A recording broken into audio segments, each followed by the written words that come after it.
Bismillah, alhamdulillah, salatu wassalam ala rasulillah. Assalamu alaikum wa rahmatullahi wa barakatuh. Dear brothers and sisters, welcome to our channel on the ground in Madinah. This is your brother Abu Yahya Abdurrahman. In this video, I will be showing you step by step how to apply for the Saudi 10 years tourist visa and sharing with you everything I know about the application process in hopes that it will benefit you, inshallah. This video instruction is for US citizens, but know that UK citizens can also apply for the 5 years visa, and Canadian and other nationalities, I believe, can apply for a 1 year tourist visa. Stick around until the end, where I will be sharing bonus tips and common issues with you that you may encounter in the application process and guiding you on how to get through them, bi'idhnillah. Timestamps are available for you to skip to topics you need, inshallah. Before I start, I would like to make an important disclaimer. We are not expert nor a registered agency. We are simply sharing with you all that we've learned from our experiences of the many applications that we've done assisting others. And all the resources and proof will be included for you. But just know that things may change from the time this video is made and when you're applying, because this is just how things are in Saudi and many other Middle Eastern countries. So please do your due diligence and verify on your end as well. All right, let's start. So there are a few websites, to the best of my knowledge, that you can use to apply for the Saudi visa online. However, I believe that KSA visa is where you'll be able to apply for the 10 years visa, tourist visa, basically. And this is where you will be suggested to redirect to from the Visit MOFA website, which is the Ministry of Foreign Affairs of Saudi Arabia. Now, so the application, you can do the application on a desktop or mobile with a KSA visa, alhamdulillah. But I would highly suggest using the laptop, and that would be better. As a side note, know that KSA visa site is a beta version, which means that it's still in the testing phase and being worked on. So you may encounter technical issues that I will show you later in the video how to work through them. Alhamdulillah, many of them have already been fixed. So you may have a smooth process with no issues, inshallah. All right, so on the homepage of KSA visa, the first thing you need to do is either create an account if you don't already have one, where you will enter, to create the account, you will enter your email address and make sure this email address is an email that is functional and that you have full access, because verification codes will be sent to that every time that you try to log into to your account. Okay, so you will enter your email address, and then the second step, you will create and confirm a password that you want, following the requirements. Enter your name for the account profile, and then finally enter your phone number, making sure it's a number you can receive messages from to get the verification code in case you choose this option instead of the email. So if you already have an account, you will be asked to enter your login information, and then you'll enter the 4-digit verification code that will be sent to your email address registered for the account. Check your junk or spam folder just in case you don't receive that email. It's very rare, but just know that you can check that folder in case you do experience that issue. So once you log in, you'll be redirected back to the home page. So scroll down and you'll see the different type of visa you can apply for. Select visit, then select tourism for your purpose of visit, and then you'll select your nationality in the drop-down option. We'll be selecting United States here. Know that you can make Umrah with any kind of visa. Alhamdulillah, they have made things much easier now. So it doesn't have to be an Umrah visa. When you're in the country, you can literally just take a car, bus, or train and go to Makkah to do Umrah. Walillahi alhamd. The only time that you cannot make Umrah freely with the tourist visa or any other visa is during Hajj time. If you don't have a Hajj permit, forget about it. You will not be able to perform Umrah. Alhamdulillah, this is also a ni'mah. Alhamdulillah. You'll then be shown the type of visa you are eligible to apply for. So we'll select electronic visa or e-visa, which means that they will email your visa once you've been granted. The visa is electronic, so it will not be stamped or written inside your passport. But just know that your passport information is already linked with your visa. Basically, they will be sending to you. If you already applied or been granted a visa and just need to quickly access your visa form to print or view, you can enter your application number here, and then your ID number, which can be your passport number. Okay, so step 1 of the application process, we're just going to choose the visa option that we are applying for. The nationality has already been inputted. Number of entries, we'll choose 3,650, which correspond to 10 years visa for you. Yes, there is other option, but those are 1 year, 5 years, but we are interested on 10 years. So that's why we're going to choose the 3,650. The duration of stay, we'll choose 180, which is equal to 6 months. But just to bring clarification, what this means is that if you granted the visa, you can use this visa to enter the country multiple times for a period of 10 years or 3,650 days total. But you can only stay for 180 days at a time. You must leave and re-enter the country by or before 180 days to renew the visa. Otherwise, you risk being fined or banned from the country. On the other hand, if you have a single entry visa, this means you can only use that visa to enter the country once. So, for example, if you have a 90 days visa, you can only stay in the kingdom for 90 days total, and you cannot return back with that same visa. Even if you happen to stay for only 30 days and leave, you cannot return back with that same visa. Why? Because it's a single entry only. I hope that's understandable. Barakallahu fikum. If you already have a planned or scheduled trip, then enter your expected date of arrival, or give an estimate of when you think you want to come. It doesn't have to be accurate. Just give an estimated date.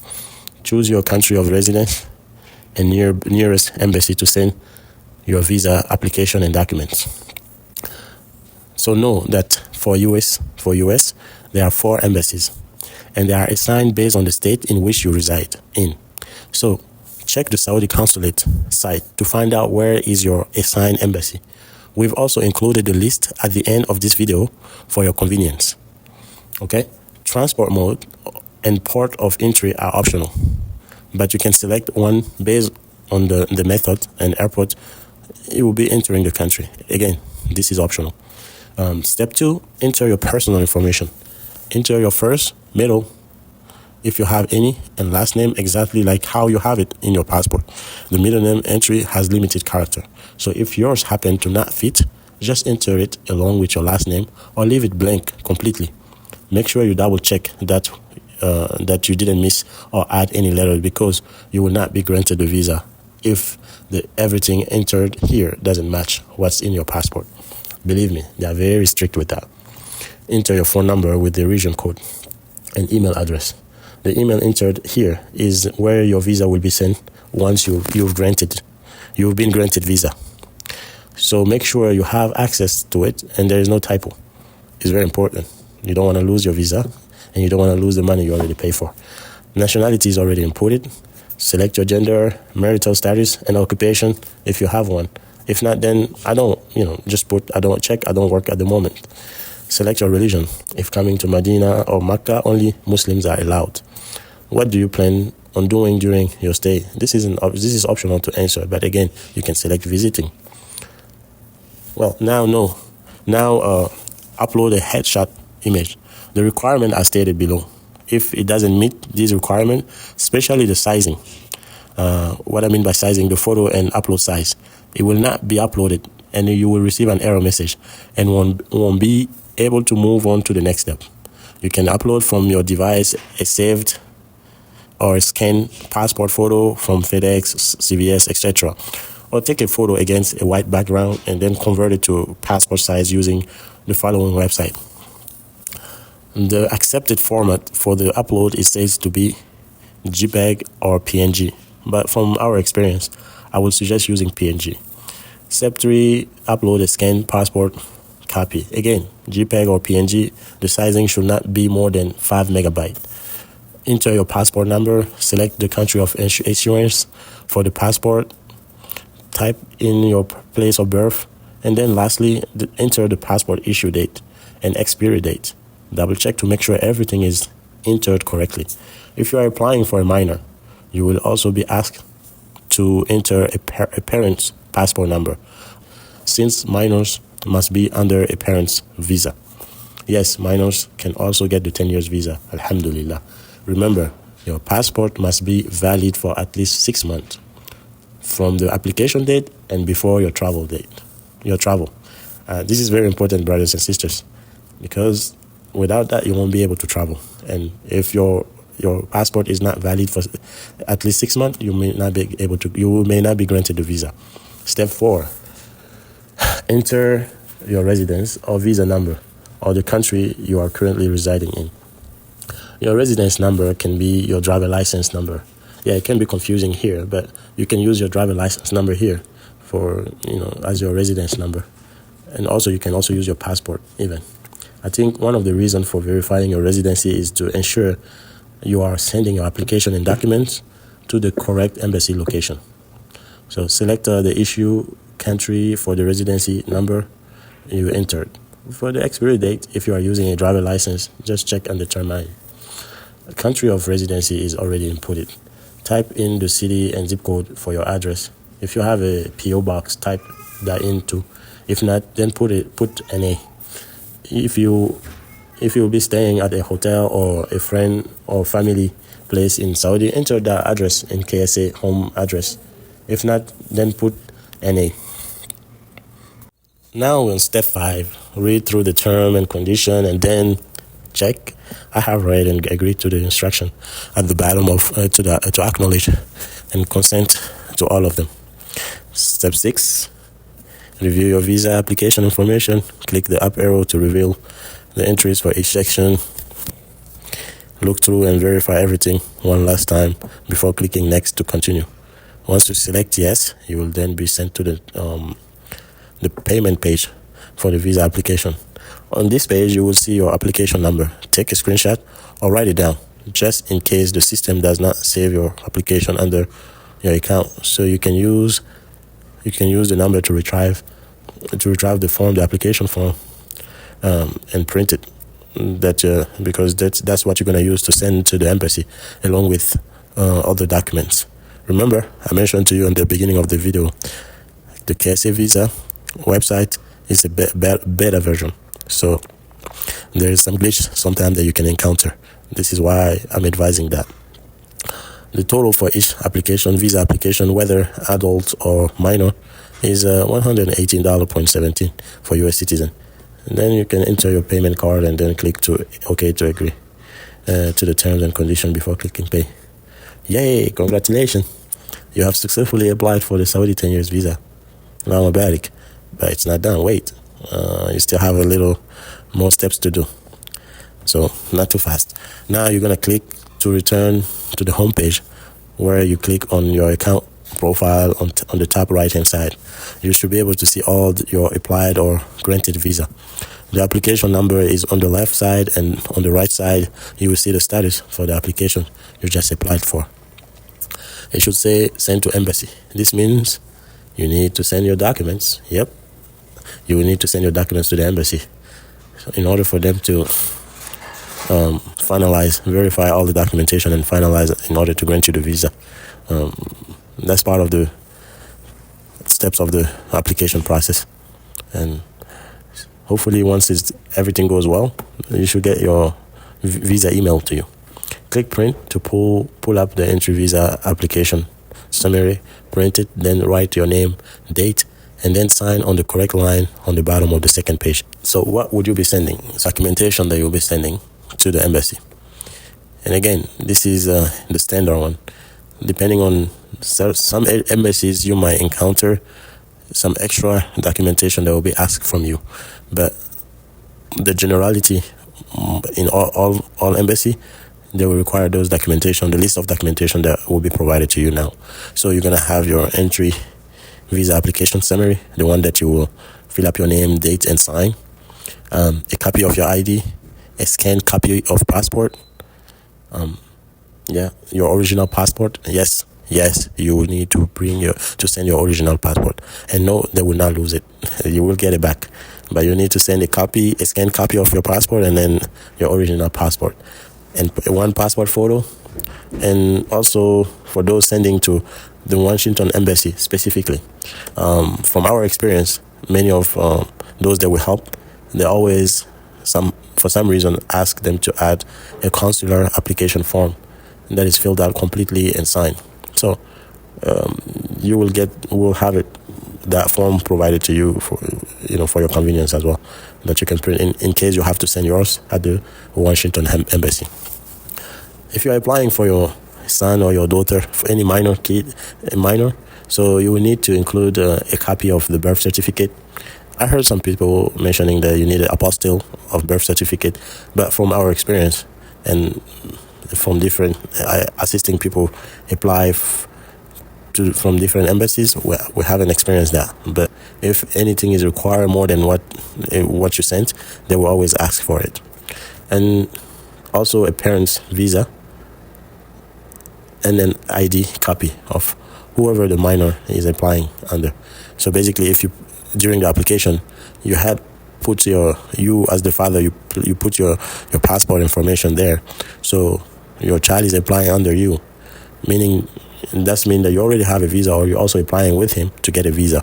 So if you're applying with him to get the visa, you don't have to worry about printing and having a copy of the visa. But if you already have a visa, then you can have the copy of the visa there, and also a copy of your ID as well. So that should do. And then you will mail out all of these documents with your passport to the address of your assigned embassy, with a paid return label and envelope. It's important that you make sure you pay for a return label and envelope, because the embassy will not do that for you. That's your responsibility. If you want your document back, and I'm pretty sure you do, so you have to make sure you do that, they will mail you back your passport in the return envelope and the label you paid for. Some embassies also have the option of allowing you to drop off and pick up your documents at their location during a specific time. But to be honest, this is there, but from my experience, this is mostly for agencies. Not saying that individuals cannot go, that the Washington Embassy is completely open to people coming in and dropping off and picking up. So my experience with the Houston Embassy was not the case. So going there to drop off the document, they did ask if we are an agency or individuals. So when we mentioned that we were just individuals, they wouldn't actually accept us dropping it off. They say to mail it to them, and through the process that I mentioned earlier. Yeah, so just keep that in mind. Some people might be tempted, I'm just gonna go drop it off and pick it up. That's faster, but just keep that in mind, just in case. So once they receive your document and have checked and verified everything, you'll then be sent your visa at the email address you enter when applying. This is usually done the same day or some days later after receiving documents, if there are no issues. To be honest, they are very quick. Usually, from my experience, the same day if they receive if it's still during office work hours, you'll probably be able to get your visa the same day, if not the next day, if not a day after. If it takes longer, you probably maybe have some issues with your application, that whenever they're sending back your documents, you'll probably be able to see the notes, which brings me to my next point. If there are issues, then your document will be returned back without the visa, and there will be a note attached with a message explaining why. This may not always be the case that you will get an explanation, but oftentimes, okay? And there's also some cases where the embassy will actually call you directly. If there is any issue, they will call you directly and discuss with you, let you know what's going on, and before even sending it back to you. So either way, they will, you will get your document. You probably get an explanation most of the time. If not, you're gonna have to follow up yourself. Okay. If there was any error in the application, like name, date of birth, passport number, etc., you will have to submit another application with the correct information, because once submitted, you cannot edit or change anything. The embassy only allowed to do this with registered agencies, not individually applying. So yeah, so this information was something that we recently got from discussing an issue like that we encounter with one of the consul at the embassy when we were actually over the phone discussing and asking if there is any way that they can allow us to edit so we can make the correction needed on the name, because that was the issue. That was a typo in the name.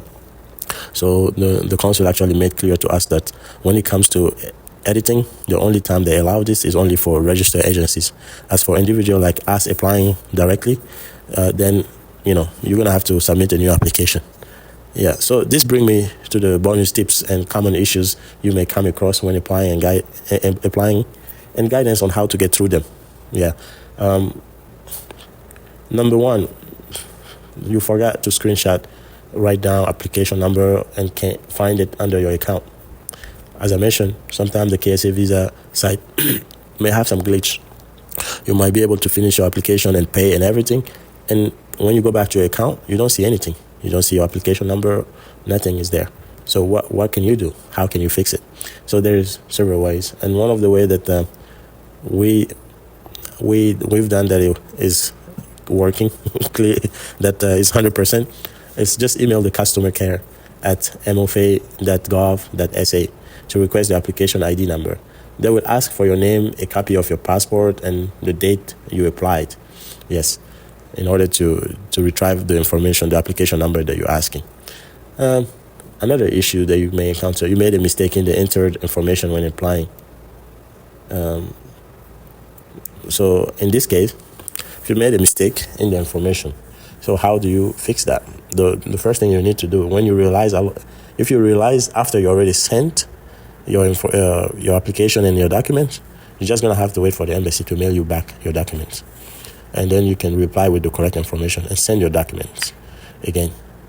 Well, you will be like, so what happened with my money then? I already applied the first time. Well, that brings me to the next issue actually. So yes, you need to cancel and get a refund for an errored application. Yeah, of course you can do that. How do you do it? Say you can send an email to the selected embassy to where you actually applied for, to request them to cancel the application and refund you back your money. So you will include the PDF of your visa application summary, a copy of your passport, and a handwritten letter requesting the cancellation and refund, which must be signed and dated. Again, handwritten letter. Yes, I'm not kidding.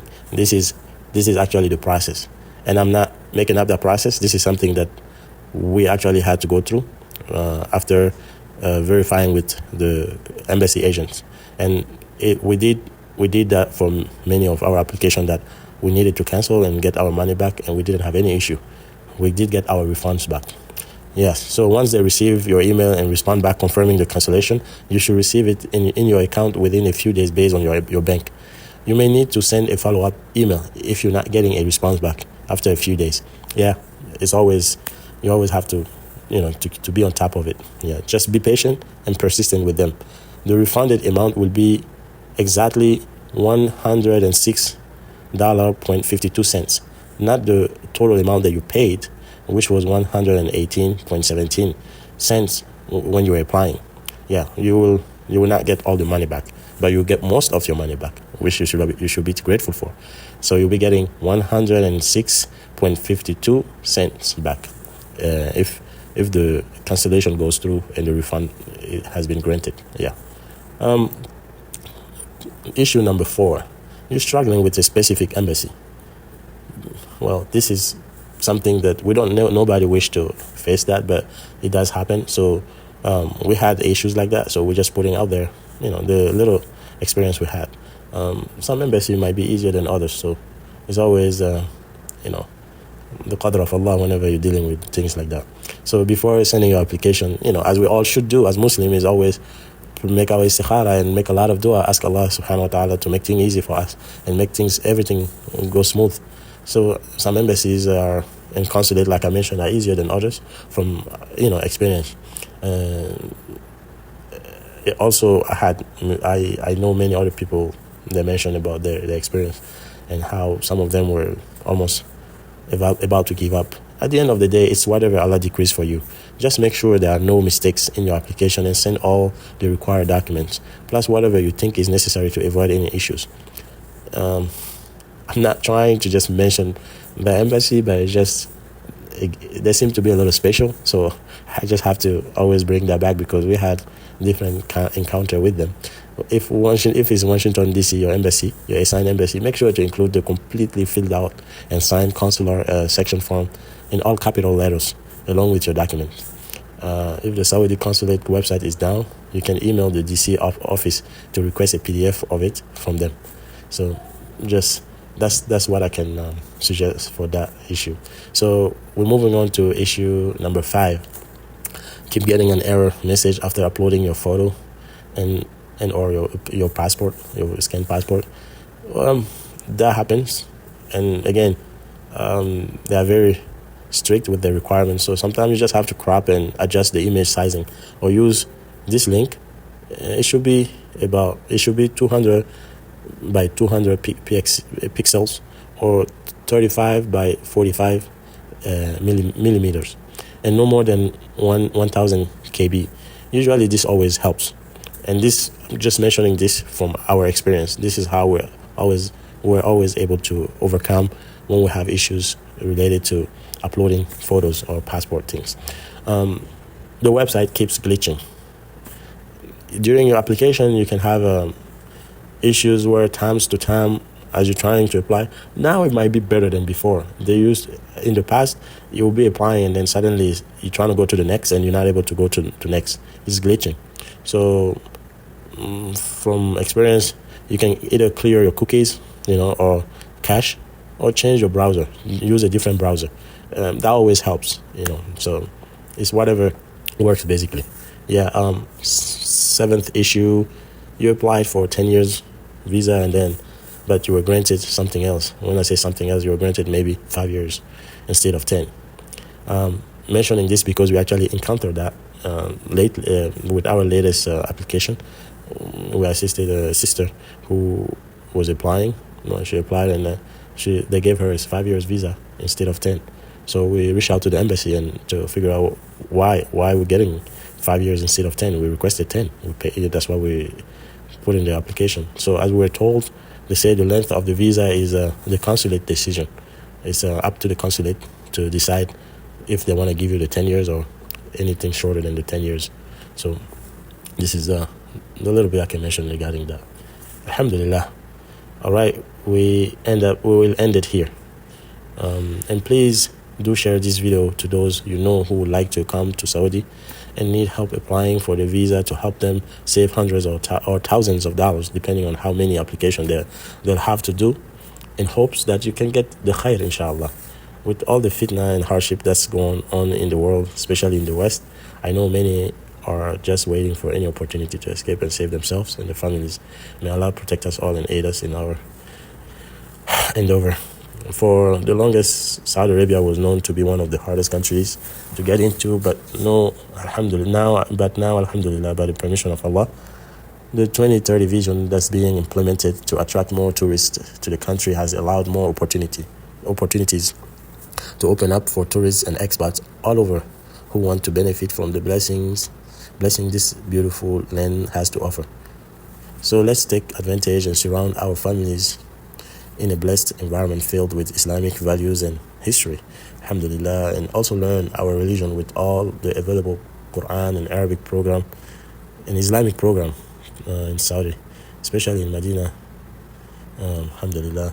May Allah bless and protect the country and all its people and guide its rulers, and reward them for all what they do for the ummah, all the service they do for this ummah. Walillah alhamd. May Allah grant them tawfiq and continue to aid them and protect them. Walillah alhamd. Please subscribe to this channel for more videos like this about what you need to know to come to Saudi, as well as tips and beneficial advices about making hijrah in general.